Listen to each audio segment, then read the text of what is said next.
അധ്യക്ഷനും സഭാവാസികൾക്ക് എൻ്റെ വിനീതമായ നമസ്കാരം. ഗുരുദേവ പ്രചരണവും അതുപോലെ തന്നെ ഗുരുദേവൻ്റെ ദർശനങ്ങൾ ഉൾക്കൊണ്ട് അത് നടപ്പിലാക്കുകയുമാണ് നമ്മുടെ എല്ലാം കർത്തവ്യമെന്ന് മനസ്സിലായിട്ട് ഞാൻ ഒന്ന് രണ്ട് കാര്യങ്ങൾ മാത്രമാണ് ഇവിടെ ഷെയർ ചെയ്യാൻ ഉദ്ദേശിക്കുന്നത്. ഒന്ന്, നമ്മുടെ സച്ചിദാനന്ദ സ്വാമികളാണ് തൃശ്ശൂരിൽ വന്ന് തൃശ്ശൂരിലെ ജനങ്ങളെ ഈ ദർശനങ്ങൾ പഠിപ്പിച്ചതിൽ ഏറ്റവും കൂടുതൽ എന്നെയും എൻ്റെ കുടുംബങ്ങളെയും അതുപോലെ തന്നെ തൃശ്ശൂരിലുള്ള താല്പര്യമുള്ള എല്ലാവരെയും ഈ വിഷയങ്ങൾ പഠിപ്പിച്ച് ചതയദിനം ആഘോഷിച്ച് അതുപോലെ തന്നെ ദിവ്യപ്രബോധന ധ്യാനം നടത്തി അവിടെയുള്ളവരെയും എല്ലാം ഉത്ബോധിപ്പിച്ചു. അതാണ് ഞങ്ങളുടെ ശക്തിയെന്ന് ഞാൻ തിരിഞ്ഞു നോക്കുമ്പോൾ നമ്മുടെ ശാരംഗ സാറുമായിട്ട് സംസാരിച്ചു.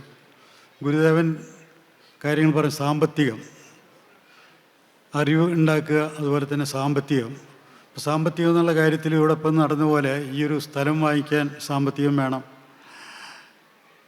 അപ്പോൾ ഈയിടെ എൻ്റെ അച്ഛൻ്റെ അച്ഛൻ സിലോണിൽ അവർ ചായപ്പീടിയ കഞ്ഞി കട അതൊക്കെ നടത്തിയിരുന്നു. അന്ന് അവർ 5-10 പേര് കൂടിയാണ് 1926 ഗുരുദേവൻ ശ്രീലങ്ക വിസിറ്റ് ചെയ്തപ്പോൾ അവിടെ കൊളംബോയിലുള്ള ഒരു സ്ഥലം മേടിച്ച് അവിടെ ശ്രീനാരായണ ആദ്യത്തെ ഇന്ത്യക്ക് പുറത്തുള്ള പ്രസ്ഥാനം കൊണ്ടുവന്നതിലത്തെ ഒരാളാണ് എൻ്റെ അച്ഛനായ ശങ്കുണ്ണി എന്ന് പറഞ്ഞ ആൾ.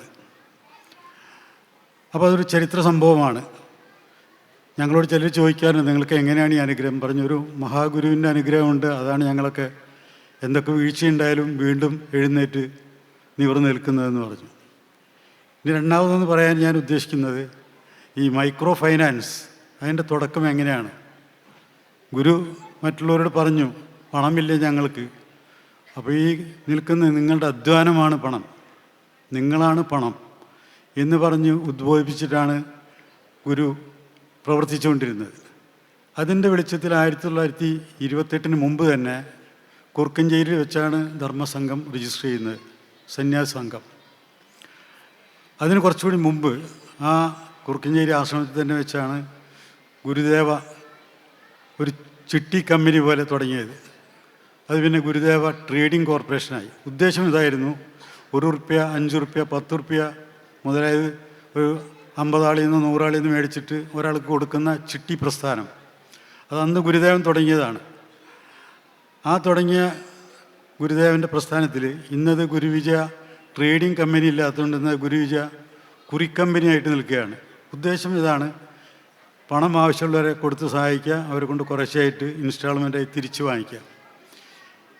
എൻ്റെ അച്ഛനായിരുന്നു അതിൻ്റെ കുറേ കാലം പ്രസിഡൻറ്റ്. ഇന്നിപ്പോൾ ഇത് പറഞ്ഞപ്പോഴാണ് ഞാൻ ആലോചിക്കുന്നത്, ഇപ്പം ഞാനാണ് അതിൻ്റെ പ്രസിഡൻറ്റ്.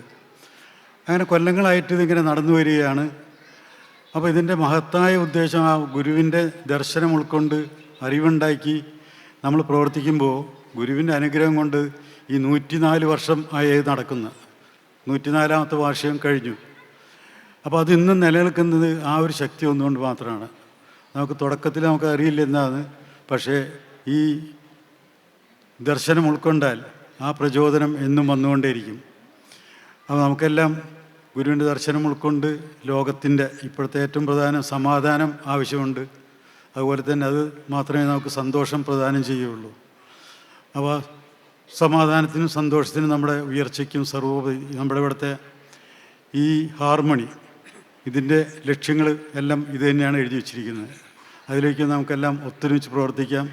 ഈ പ്രസ്ഥാനത്തിന് മുമ്പിട്ട് നിൽക്കുന്നതായ ഇവിടുത്തെ ബർമിംഗ്ഹാമിലെ എല്ലാ പ്രവർത്തകരും അതുപോലെ തന്നെ ഇംഗ്ലണ്ടിലുള്ള എല്ലാവർക്കും എല്ലാവിധ ആശംസകളും നേർന്നുകൊണ്ട് നിർത്തട്ടെ. നന്ദി, നമസ്കാരം. ജയ് ഗുരുദേവ.